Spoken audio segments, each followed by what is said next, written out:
This is a quick video to respond to a question from Stephen, who had a drawing and he wanted to be able to lay a transparency on top of the first page. And what he was having problems with is creating real detailed lines, right? So lines that are very close to each other.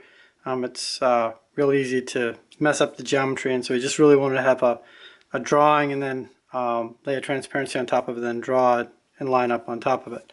So to simulate that, I'm going to show the answer. First off, the answer is yes, you can have transparent pages. However, there is a bug and there's a workaround.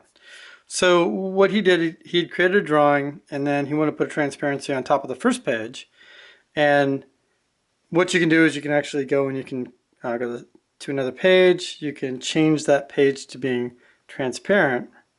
And then in theory, you'd be able to reorder it. And this is where the bug is that the reordering of the first page isn't working properly. So in theory, you should be able to back up twice and see that transparent page. And you're not seeing that. Now, there is a workaround. So you'll notice that you can kind of tell that this page is transparent.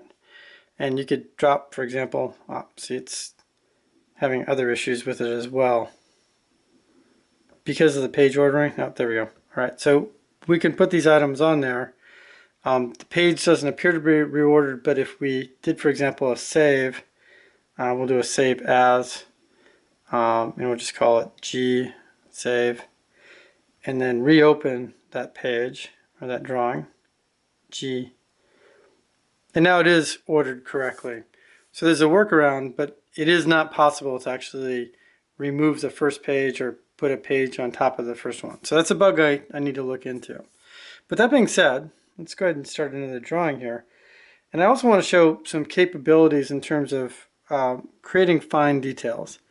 Now, the app is designed to draw based upon the grid. So you've got snap to grid, so if you draw, but you really can't, say for example you have a grid set up and you wanted a line that was finer than the grid in terms of its positioning, you can't just draw it at that location.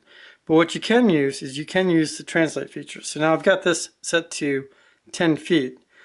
Let's say for example I wanted a line that was just a couple of inches off of this, and of course the line width at this distance, the line width is probably almost a half a foot by itself the way it's being drawn.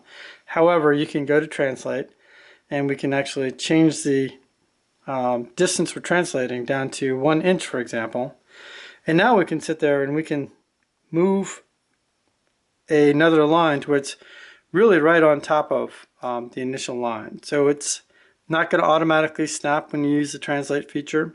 And so generally what you want to do is you want to draw something that's a little bit further out, because using touch, it's kind of like using a 2x4 in terms of drawing.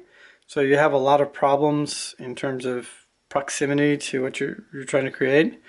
But if you draw a little bit further away and then translate the line using the translate feature and then some other features similar to this, and just translate the line, you can actually create incredibly fine detail in that fashion. But that's a limitation really kind of touch technology in general, just because your finger is not a very precise instrument. And I also have to say that really, GraphPad's not designed as a CAD tool. It's really designed for simple field drawings. And so detail like this is probably not what I was trying to create the app to perform. It's really to do simple, quick sketches while in the field. But there is quite a bit of capability to assist users doing that built into the app. And that's my presentation, and hopefully everyone will like that. Thank you very much.